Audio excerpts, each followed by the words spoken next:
Okay. Well, this is going to be my first winter camp. Hi, my name's Kobe. You saw as I was walking just now, probably about 4 inches of snow on the ground. This is out in the country of the capital area of Michigan. I'm actually on my parents' property right now. I grew up here, testing out all of my winter gear for the first time. We're going to be doing some craft cocktailing today too. I bartend for a living essentially. It's about 36 degrees right now. It's going to be dropping down to about 32 degrees Fahrenheit later this evening, and it looks like the coldest it's going to get is going to be tomorrow morning, kind of right as I'm waking up. It looks like it's going to be like 14 degrees, so with the wind chill maybe just north of 0 degrees Fahrenheit, so nothing too crazy. But as of right now, I think it's time to get camp set up, so yeah. Well, as much as setting a tent up on 5 inches or so of snow sounds like an adventure, somehow I think it'll be a good idea to clear some of the snow out first, so that's what we're gonna do now. God, here I am back at my house, shoveling snow as if I was a high schooler again, clearing my driveway for my parents, but I guess this time it's for a slightly more fun reason.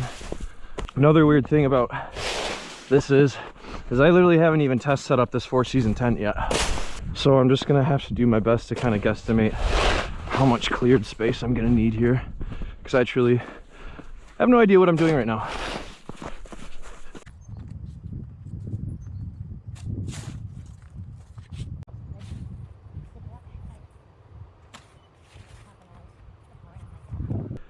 Okay, I think we're gonna call that good for now. At least start setting up the tent and see where we get from there. Just by doing that shoveling, I'm building up a little bit of a sweat. If you are out, somewhere you have no cell service, somewhere where you can't just get back to civilization quickly or get help, try to keep your moisture to a minimum. Okay, tent time. I just picked this up recently off of Amazon. It's the ALPS Mountaineering Tasmanian 3 4-season tent. 3 meaning 3-person. There's also 2-person size. I actually have this brand for a tent already. My warm weather tent that I take kayaking is actually this brand. It's their mountaineering, like 1-person tent. Really nice, so I thought I'd give them a try again.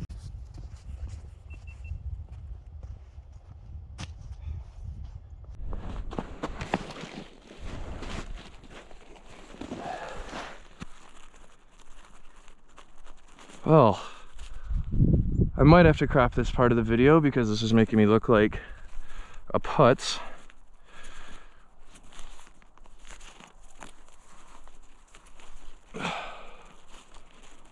I see. Okay.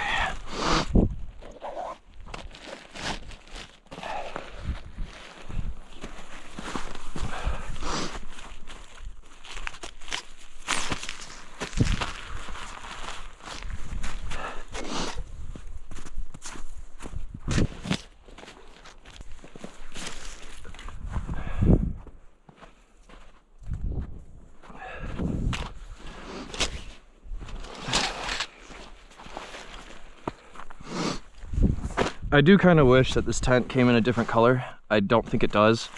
This is the throw that, I don't know, the tarp, whatever you want to call it, that goes over top. It's a pretty bright and loud color. I don't think any stealth camping will ever be occurring in this tent.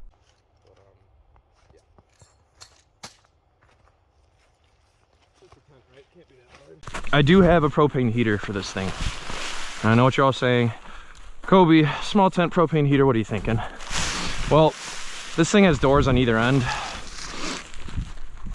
and it has vestibule areas that get covered by that tarp, so I'm pretty sure it'll be pretty easy for me to keep very good ventilation in this tent while keeping it moderately warm. I do have a carbon monoxide detector as well. I'm not being stupid about this, not playing games with my life or having oxygen in the tent, so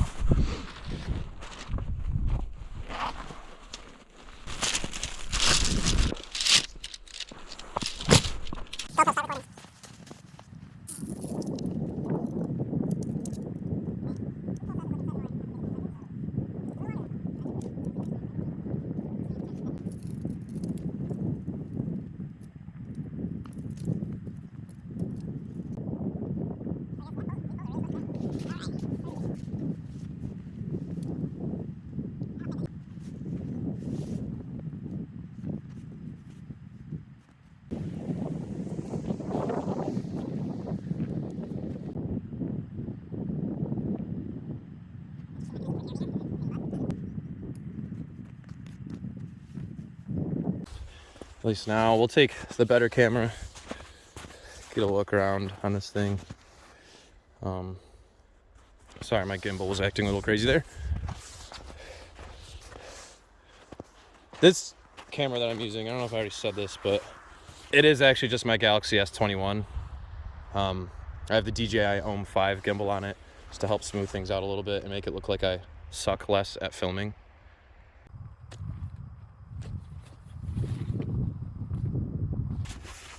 Yes, all my gear is in dry bags. I primarily do kayak camping. Don't judge me.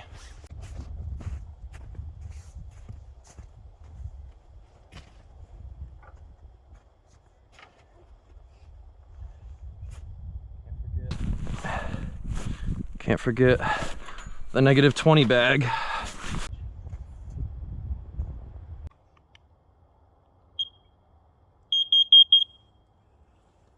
Okay, I'm pretty sure that means it's on. Wow, that is really loud. That's like ear-splittingly loud.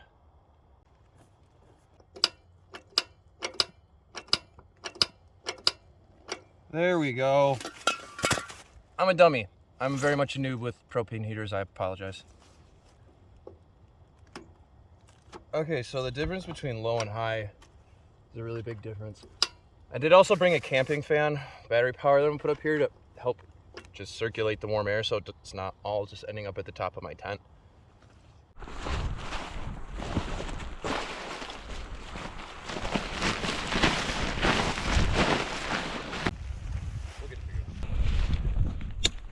I did this in such haste, I didn't notice that I didn't put these on.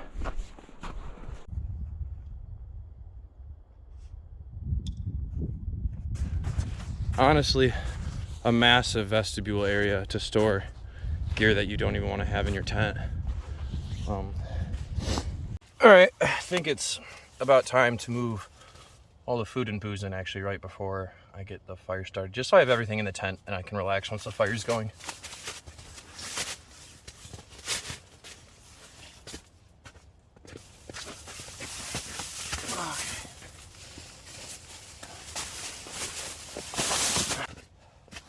Extra water, of course. I do have 2 separate smart water bottles that I'm going to keep in my sleeping bag because any water that you want to have in the morning during these sub-freezing winter camps, you gotta keep it in your bag with you. It's just going to freeze overnight. Saint Germain, elderflower. For those of the people that will watch this video that work with me, you already know what cocktail I'm about to make, and you should have seen it coming. So, there's that. A little bit of yellow chartreuse. Some other random stuff. I thought originally for this video I was going to do a gin cocktail. Changed my mind. It's cold out, and gin in cold weather, I mean, it's fine. I thought mezcal would warm me up a little bit better. Del Maguey Vita right here. Some decent mezcal. And then, normally, for a craft cocktail, don't yell at me, people, critics. You would use fresh citrus, and usually you don't want to use fresh citrus that's over 24 hours old. I just went with the fake today. I did not feel like juicing citrus out here in my tent. Sorry. And then the warm cocktail. So that'll be for the cold cocktail. The warm cocktail, you guys will see once I get more set up in here. The fire's going and we can start thinking about food and actually making these drinks.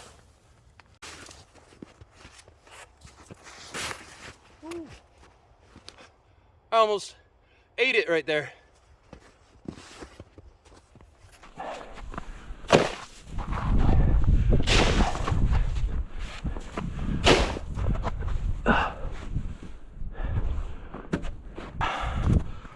Luckily, I did bring some kindling right here in the form of boxes that some of my last shipments came in just to do this camp.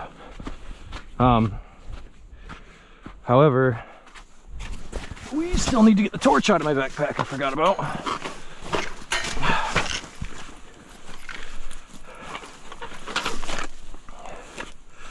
It's in here somewhere. There he is. They say wait for canister to reach room temperature. I don't think we're gonna have time for that.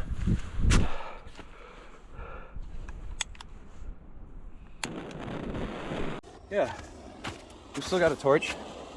It's struggling in the wind a little bit. I have a hunch that'll get the fire started. All right.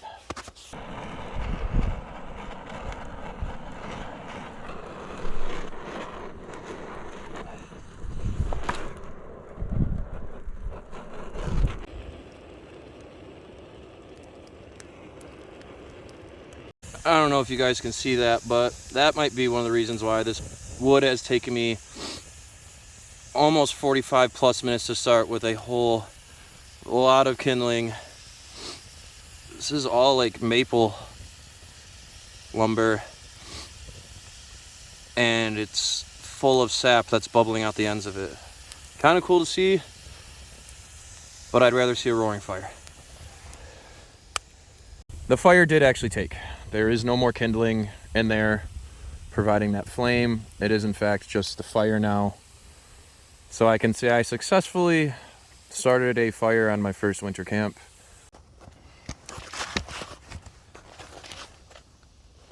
All right, guys, well, as you can see, the fire's still roaring away out there. It should go for a little while longer. But for right now, it's a little after 8 o'clock. And I think it's about time to start setting up the inside of this tent. Getting a little tired of being outside in the cold. So I'm just gonna get the cot set up, get the pad out, get everything situated. And then after that, we're gonna start cooking a little bit, making that shrub and enjoying some cocktails. So let's get this tent relatively set up in here.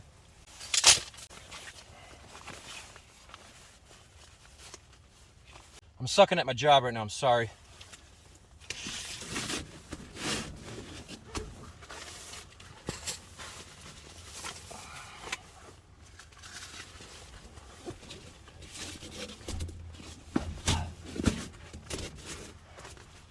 Okay. It's this direction.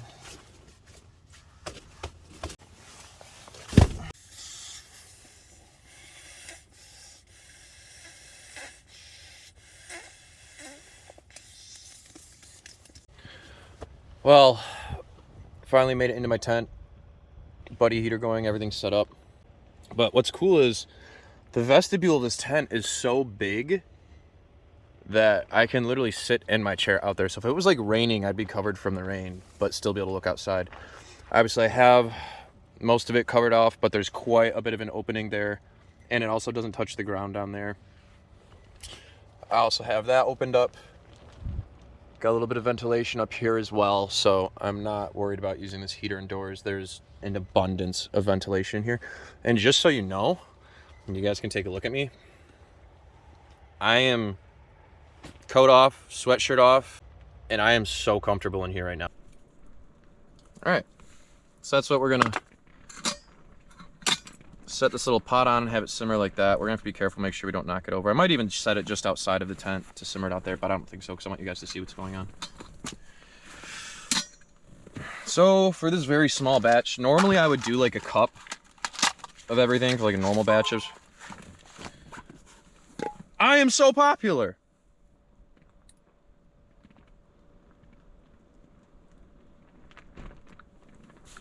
All right. So,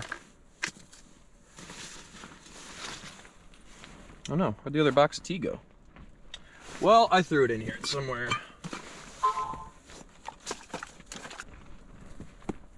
All right, guys, so as I was saying, I would normally probably do a cup of everything.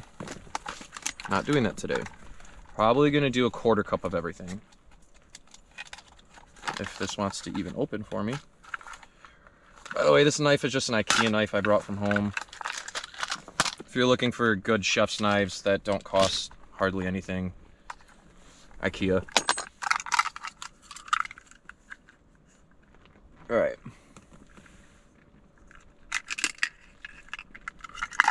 Quarter cup. I literally barely need any fruit, barely any sugar. You know what? Because I do want raspberries and strawberries, so maybe we'll bump it up to a half a cup of each. That still almost seems like overkill though.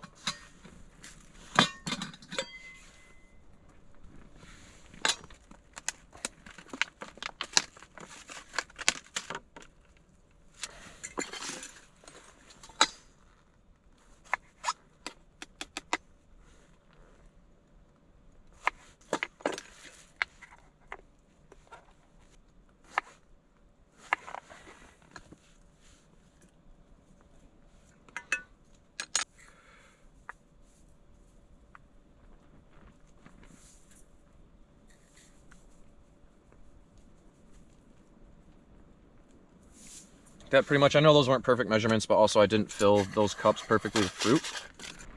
This art of making shrubs is not an exact science, to my understanding. I've done it a few times before. They've all turned out well. I've never paid like that much attention to the measurements.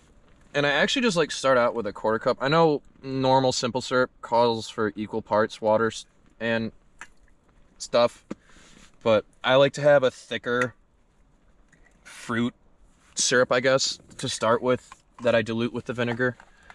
So this is just the way that I do it. We might add more water in a second, but we'll see how this starts. All right, so that is literally all you do. Fruit, sugar, water.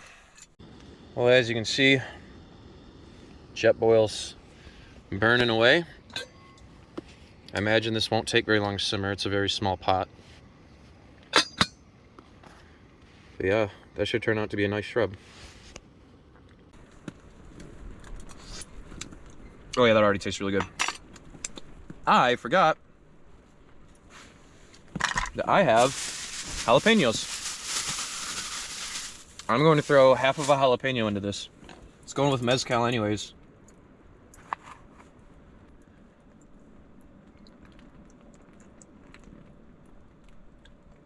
And goes some white vinegar. Dash tiny bit more. Turn that heat back up. But yeah, this is done.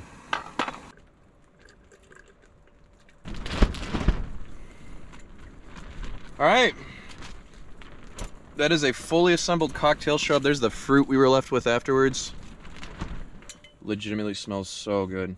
All right, so we'll transfer that back into there because we're gonna have to boil some water for this tea.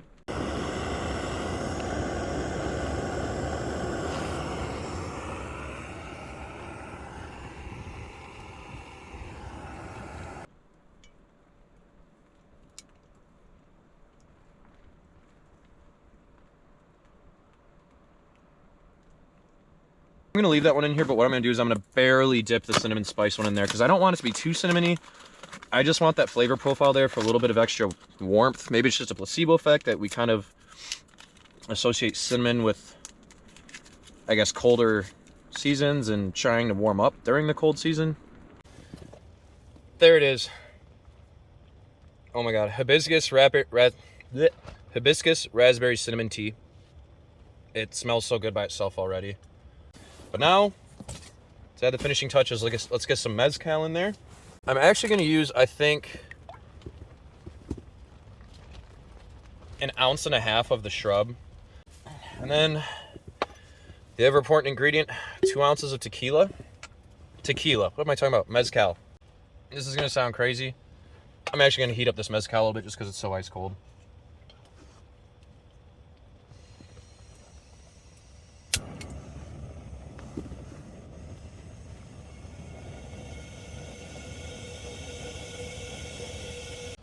Yeah, puncture small hole in top with what?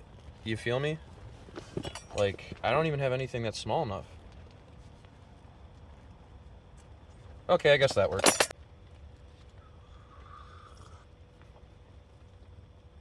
Oh my god. This is so good. I think this might be the best hot beverage I've ever had in my life.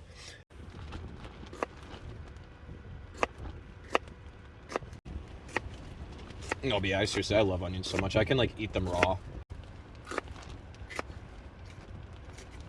Ah. Yeah, my knife skills are not the best. Don't judge me.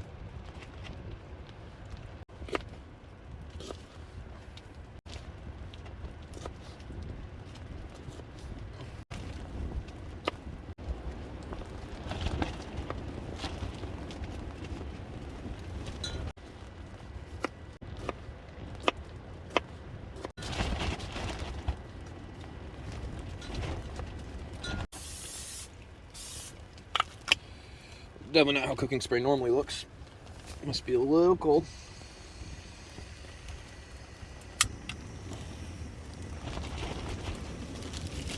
Salt, pepper, chives, cilantro.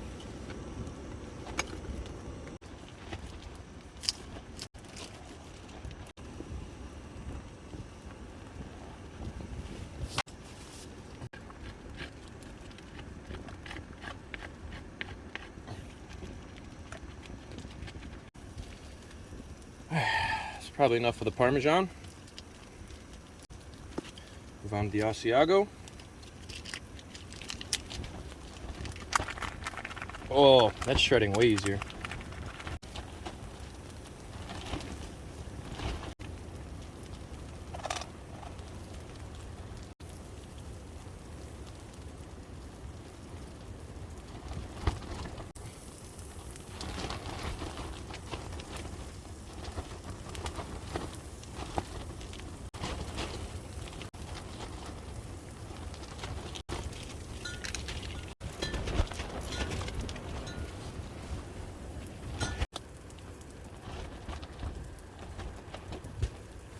That was a little too much right there. But I do like a lot of black pepper, so I'm not tripping.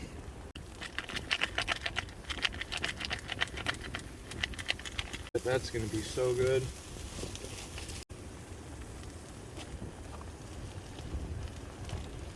Oh, there's something I forgot to do. Hold up. Cilantro. And I thought I brought garlic powder too, did I not? I didn't bring garlic powder? This is blasphemy. Alright, well, no garlic powder on the quesadilla tonight, not the end of the world. The only problem with this Jetboil pot sport, the heat element's very much in the center. It's not really the best for simmering larger things or trying to get an even cook on a quesadilla. So this cocktail, I found it originally online. Originally, it was 2 ounces tequila. I think they're using Repo. And then it was 1 ounce elderflower, 3/4 ounce yellow chartreuse, and that was it. It was a stirred cocktail. It just wasn't balanced. A lot of stirred cocktails aren't really balanced to begin with. Like, they're boozier. They don't taste like a shaken cocktail. This cocktail is better shaken. So what I did was I added in a 1/2 ounce lemon juice. That completely fixed the texture. Well, adding in the 1/2 ounce of lemon juice and shaking it instead of stirring it fixed the texture, fixed the mouthfeel, made it feel balanced. So I then ended up naming this cocktail the No Type because it works. A lot of cocktails work with every base spirit, but this one especially. The only base spirit that I found that this cocktail does not work well with is cognac. Just funny because cognac is basically my favorite base spirit. But, so 2 ounces mezcal. 1 ounce elderflower or Saint Germain. I think there's one other one we use at the place I work called Giffard. They're all about the same. 1 ounce elderflower. Boom. Yellow chartreuse. If you keep watching this channel, you will notice very quickly that elderflower and green and yellow chartreuse, I just can't get away from them. So 3/4 ounce yellow chartreuse. And a 1/2 ounce of lemon juice. Now, I forgot my Hawthorne strainer today, so I'm just going to be dumping the shaken cocktail, ice and all, into my glass. I apologize, that's not finessing very well. That's not what I would do ever in a restaurant when I would actually be bartending, but somehow my Hawthorne strainer did not make it into my kit. I know for a fact that it's basically just sitting right on my kitchen counter back in Detroit. Slightly frustrating, but you can't win them all. Metal on metal tins, that's what I prefer. For you.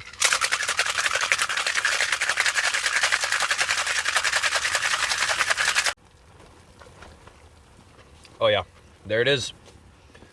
The No Type.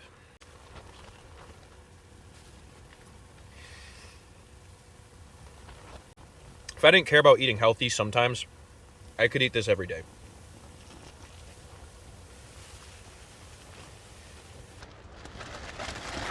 I've done all my things for the day. On this first winter camp, I've accomplished pretty much everything I want to. I'm laying here in my warm tent. Still got the body heater going. Still very comfortable. I'm gonna shut it off here in the next few minutes and I'm gonna go to sleep. Good morning. I slept like a baby. And I did manage to stay warm in my -20 bag. So, overall, very successful first camp, but I'm gonna pack up and get out of here because I gotta get home. I gotta work today.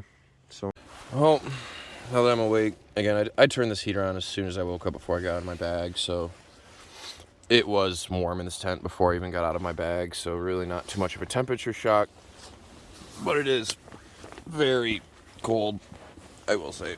Let's have a peek outside the tent and see what today's like.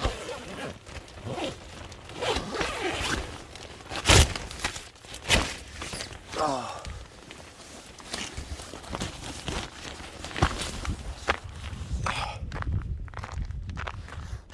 Yeah, that's a cold Michigan day for sure. It is significantly colder than it was yesterday, but let's get all this packed up and let's get out of here.